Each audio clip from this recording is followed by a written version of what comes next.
وقضى ربك ألا تعبدوا إلا إياه وبالوالدين إحسانا. அல்லாஹ்வுடைய ஃபர்ஸ்ட் அல்லாஹ் ரப்புல் ஆலமீன் நமக்கு சொல்ற ஆப்ளிகேஷனே என்ன வணங்குங்க, என்ன வொர்ஷிப் பண்ணுங்க, என்னை தவிர யாரையும் நீங்க வொர்ஷிப் பண்ணாதீங்க. இதுதான் ஃபர்ஸ்ட் ஆப்ளிகேஷன். நீங்க ஹியூமனா, மனுஷனா, ஒரு மென்னா நீங்க செய்ய வேண்டிய முதல் ஆப்ளிகேஷன் அதுதான். அதுக்கு பிறகு அதுக்கு நெக்ஸ்டா நீங்க செய்ய வேண்டிய ஆப்ளிகேஷன் என்னுடைய கடமைகள்ல வபில் வாலிதைனி இஹ்சானா. உங்க பேரண்ட்ஸ் இருப்பாங்கல்ல, உங்க அம்மா அப்பா இருக்காங்கல்ல, அவங்களிடத்துல ரொம்ப நல்ல முறையில் நடந்துக்கோங்கிறான்ல. ஏன்னா அல்லாஹ்வுக்கு பிறகு இந்த பூமியில நம்ம வர்றதுக்கு காரணம் யாரு, ரீசன் யாரு? இன்னைக்கு நான் இங்க இவ்வளோ வயசுல உட்கார்ந்துருக்கேன்ல, இதுக்கு ரீசன் யாரு? நீங்க உட்கார்ந்துருக்கிறதுக்கு ரீசன் யாரு? அல்லாஹ் ரப்புல் ஆலமீன் டைரக்டா பூமியில அப்படி நம்மளை தூக்கி போடல. ஒருத்தவங்களோட வயிற்றுல அல்லாஹ் குழந்தையா கொடுத்து அவங்க 10 மாசம் அதை சுமந்து அதுக்கப்புறம் தான் நம்ம இந்த பூமிக்கு வந்திருக்கோம். கரெக்டா? அதனால தான் அவங்க தான் நமக்கு ரீசன். அல்லாஹ் அதை குர்ஆன்ல சொல்றான், வஸைனல் இன்சான பிவாலிதைனி இஹ்சானா ஹமலத்துஹு உம்முஹு வஹ்னன். உங்க தாய் உங்களை கஷ்டத்துக்கு மேல கஷ்டப்பட்டு 10 மாசம் உங்களை சுமந்து பெற்றிருக்காங்க. அந்த கஷ்டத்துக்கு ஈக்குவலா எதுவுமே கிடையாது இந்த உலகத்துல. ஒரு அம்மா 10 மாசமா வயிற்றுல சுமந்து அந்த 10 மாசத்துக்கு அப்புறம் அந்த டெலிவரி டைம்ல வர பெயினை அனுபவிச்சு உங்களை இந்த பூமியில கொடுக்கறது பெரிய பெரிய பெயின் தரக்கூடிய ஒரு விஷயம். அது 10 மாசமா பேஷன்ஸா இருந்து பொறுமையா இருந்து உங்க அம்மா உங்களுக்கு இந்த பூமியில இருந்து இந்த பூமிக்கு நீங்க வர்றதுக்கு ரீசனா இருந்திருக்காங்க. அதனால அல்லாஹ் தான் அதுக்கு ரீசன், மெயின் ரீசன் அதுதான். அல்லாஹ் தான் அதுக்குரிய காரணம். அனிஷ்குருலி, அதனால எனக்கு நீங்க நன்றி சொல்லுங்க அல்லாஹ் சொல்றான். அது காரணம் நான் தான் அந்த தாயுடைய வயிற்றுல குழந்தைய கொடுத்தேன். அதுக்கப்புறம் அவங்க வெளியே வர்ற வரைக்கும் நான் தான் பாதுகாத்தேன், நான் தான் சாப்பாடு கொடுத்தேன், எல்லாமே சரி. அனிஷ்குருலி, அதனால எனக்கு நன்றி செலுத்துங்க. அதுக்கு பிறகு நீங்க நன்றி செலுத்த வேண்டியது யாருக்கு? யாருக்கு? யாருக்கு? பேரண்ட்ஸ்க்கு போயிட்டு தேங்க்ஸ் அப்பா, தேங்க்ஸ் அம்மான்னு சொன்னா மட்டும் பத்தாது. அல்லாஹ் அது எப்படின்னு சொல்லி கொடுக்குறான். கதா ரப்புக அல்லா தஅபுது இல்லா இய்யா வபில் வாலிதைனி இஹ்சானா இம்மா யபுலுகன்ன இன்தகல் கிபர் அஹதுஹுமா வ கிலாஹுமா. அவங்க எல்லாம் வயசாவாங்க. நீங்க வளர வளர வளர வளர உங்க அப்பா அம்மாவுக்கு வயசாகிக்கிட்டே இருக்கும். கரெக்டா? நீங்க பிறக்கும் போது உங்க அப்பா அம்மாவுக்கு ஒரு 26 வயசு 28 வயசு இருக்குமா? இப்போ நீங்க வந்திருக்கும் போது அவங்களுக்கு 32 33 ஆயிருக்கும். நீங்க கொஞ்சம் வளர்ந்து வரும்போது அவங்க 40 வயசு ஆயிடுவாங்க. அதுக்கப்புறம் அவங்க 50 வயசு ஆயிடுவாங்க. அதுக்கப்புறம் அவங்களால முடியாம ஆயிரும். நடக்க முடியாது, அவங்களுக்கு உட்கார முடியாது, கால் வலிக்கும், கை வலிக்கும். இப்படி ஒரு காலம் வரும்போது இம்மா யபுலுகன்ன இன்தகல் கிபர் அஹதுஹுமா வ கிலாஹுமா, அதுல ஒருவரோ அல்ல 2 பேரும், அம்மாவோ அல்லது அப்பாவுமோ 2 பேருமோ வயசாயிட்டாங்கன்னா ஃபலா தகுல் லஹுமா உஃபின், அவங்கள பார்த்து நீங்க சீன்னு சொல்லாதீங்க. சீனா என்ன? என்னால முடியாது போங்க சீ அப்படின்னு சொல்லிடாதீங்க. ஃபலா தகுல் லஹுமா உஃபின் வலா தன்ஹர்ஹுமா, அவங்கள நீங்க விரட்டாதீங்க, வெறுக்காதீங்க. வகுல் லஹுமா கௌலன் கரீமா, அல்லாஹ் ரொம்ப மென்மையா சில இடங்கள்ல பேசுவான். குர்ஆன்ல அல்லாஹ்வுடைய லாங்குவேஜ்ல ரொம்ப மென்மை இருக்கும் சில இடத்துல. அந்த மாதிரி அல்லாஹ் சொல்றான், வகுல் லஹுமா கௌலன் கரீமா, ரொம்ப கண்ணியமான வார்த்தைகள் இருக்கும்ல, அந்த வார்த்தைகளை மட்டும் அவங்க முன்னாடி நீங்க யூஸ் பண்ணுங்க. வஹ்ஃபில் லஹுமா ஜனாஹ ذுல்லி மினர் ரஹ்மா, உங்களுக்கு மெர்சின்னு உங்க ஹார்ட்ல ஏதாவது இருந்துச்சுன்னா அதை அப்படியே அவங்க முன்னாடி கொண்டு போய் வச்சிருங்க. வகுர் ரப்பிர்ஹம்ஹுமா கமா ரப்பயானி ஸகீரா, யா அல்லாஹ் நாங்க சின்ன வயசா இருக்கும் போது எங்களை அவங்க தானே பார்த்துக்கிட்டாங்க, அவங்க தானே ட்ரெஸ் பண்ணி விட்டாங்க, அவங்க தானே எங்களை குளிப்பாட்டி வச்சாங்க, அவங்க தானே ஸ்கூலுக்கு அனுப்புனாங்க, அவங்க தானே சாப்பாடு கொடுத்தாங்க, எங்க என்ன கோபம் சண்டை எல்லாம் வந்தாலும் அவங்க தான் நம்மளை பார்த்துக்கிறாங்க. இப்படி எப்படி அவங்க என்ன பார்த்துக்கிட்டாங்களோ இந்த வயசுல நீ அவங்கள பார்த்துக்கோயா அல்லாஹ், நீ அவங்க மேல மெர்சி காட்டியா அல்லான்னு சொல்லி அல்லாஹ்விடத்துல துஆ செய்யுங்கன்னு அல்லாஹ் சொல்லி கொடுக்குறான். இப்படித்தான் அல்லாஹ் நன்றி செலுத்துங்கிறான். தேங்க்யூ சொல்றது மட்டும் இல்லை, நீ அவங்களோட எப்படி பேசுறீங்கன்னு பாருங்கிறான். நீ அவங்களோட என்ன லாங்குவேஜ்ல யூஸ் பண்றீங்க வேர்ட்ஸை அப்படிங்கிறத பாருங்க. ரொம்ப கண்ணியமா யூஸ் பண்ணுங்க, ரொம்ப கண்ணியமா பேசுங்க, ரொம்ப கண்ணியமா நடந்துக்குங்க. அவங்க தான் அல்லாஹ்வுக்கு பிறகு நீங்க இம்பார்ட்டன்ஸ் கொடுக்க வேண்டிய ஒரு உறவு. அல்லாஹ்வுக்கு பிறகு ரொம்ப இம்பார்ட்டன்ஸ் கொடுக்க வேண்டிய ஒரு ரிலேஷன்ஷிப்னா இந்த உலகத்திலேயே யார் தான்? பேரண்ட்ஸ் தான். ரசூலுல்லாஹி ஸல்லல்லாஹு அலைஹி வஸல்லம் கேட்டாங்க, ரசூலுல்லாஹ் இந்த உலகத்திலேயே ரொம்ப நெருக்கமா வச்சிருக்க வேண்டிய ஒரு ரிலேஷன் யாரு, ஒரு ரிலேஷன்ஷிப் யாரு, யாரோட? ரசூலுல்லாஹி ஸல்லல்லாஹு அலைஹி வஸல்லம் என்ன சொன்னாங்க? உம்முக், உங்களுடைய மதர். தும்ம உம்முக், அதுக்கு பிறகு உங்களுடைய தாய். தும்ம உம்முக், அதுக்கு பிறகு உங்களுடைய தாய். அதுக்கு பிறகு அபூக்க, உங்களுடைய தந்தை. சரியா? ரசூலுல்லாஹி ஸல்லல்லாஹு அலைஹி வஸல்லமும் அல்லாஹ்வும் நமக்கு சொல்லி கொடுக்கிறது என்ன? உங்க பேரண்ட்ஸோட ரொம்ப கண்ணியமா, ரொம்ப மர்சிஃபுல்லா நடந்து. சரியா? ஃபர்ஸ்ட் நம்ம நன்றி செலுத்த வேண்டியது அவங்களுக்கு, நம்ம இந்த பூமியில வந்ததுக்கு அவங்க ரீசன். அதுக்காக நம்ம அவங்களுக்கு நன்றி செலுத்தணும். செகண்ட் ஒரு ரீசன் இருக்கு அவங்கள்ட்ட இருந்து நமக்கு கிடைச்சது. என்ன கிடைச்சிருக்கு? அவங்கள்ட்ட இருந்து என்ன கிடைச்சிருக்கு? செகண்ட் என்ன கிடைச்சது? யாராவது சொல்லுங்க. அம்மா அப்பாட்ட இருந்து செகண்டா நமக்கு இந்த உலகத்துல ஒண்ணு கிடைச்சிருக்கு. நிறைய பேருக்கு அது கிடைக்காது.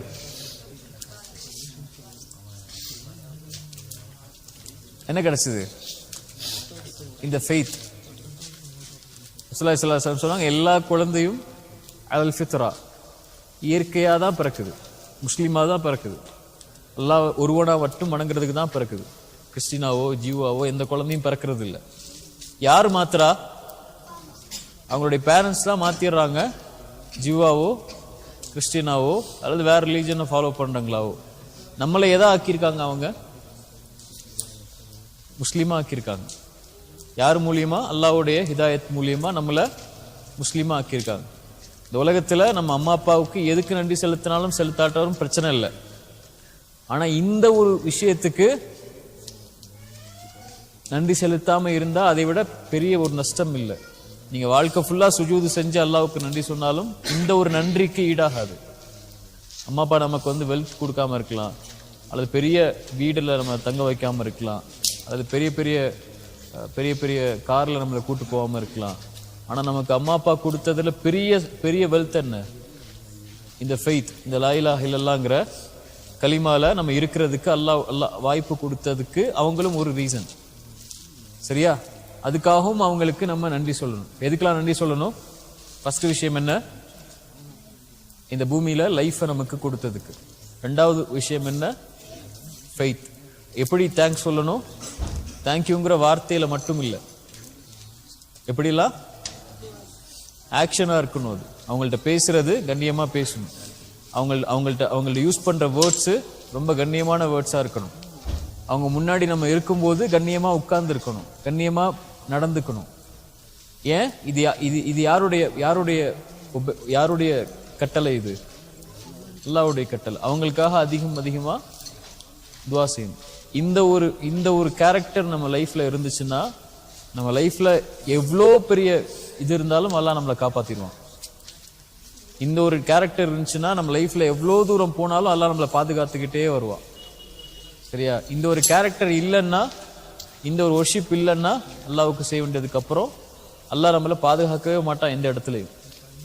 அல்லாஹ்வுக்கு ரொம்ப கோபமான செயல் பெற்றோர்களை காயப்படுத்துறது, பேரண்ட்ஸை கண்ணியம் இல்லாம நடத்துறது, பேரண்ட்ஸ்ட கண்ணியம் இல்லாம பேசுறது, அவங்கள கண்ணியம் இல்லாத வார்த்தைகளை சொல்லி பேசுறது.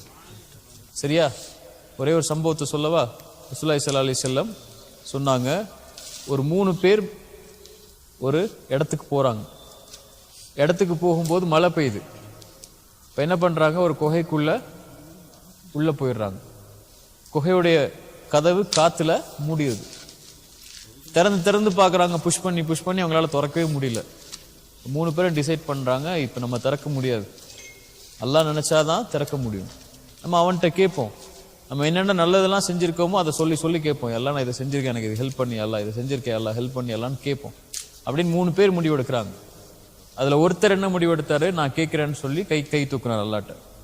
அவர் சொன்னார், யா அல்லாஹ், என் பேரண்ட்ஸ் ரொம்ப வயசானவங்க, அவங்களால முடியாது, நடந்துலாம் வெளியே வர முடியாது, ரொம்ப வயசானவங்க.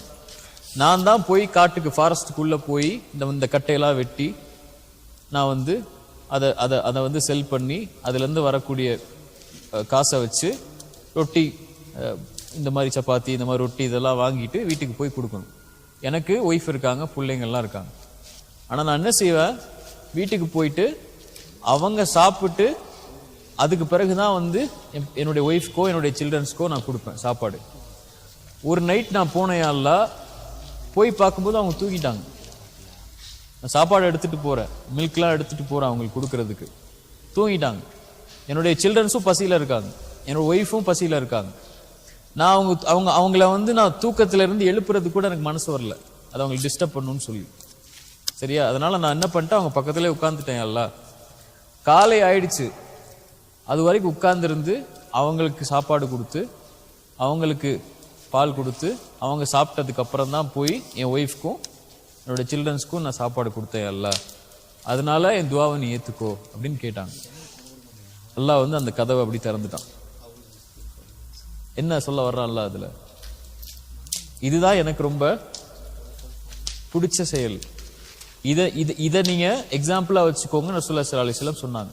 இது என்னைக்கோ நடந்த செய்தி, ரசூலுல்லாஹ்வுடைய காலத்துல, இந்த ஜெனரேஷன்ல நடந்த செய்தி இல்லை, இந்த ஏரால என்னைக்கோ ஏதோ ஒரு சமூகத்துல நடந்த செய்தியை ரசூலுல்லாஹி ஸல்லல்லாஹு அலைஹி வஸல்லம் சஹாபாக்களுக்கு சொல்றாங்கன்னா இது எக்ஸாம்பிள்.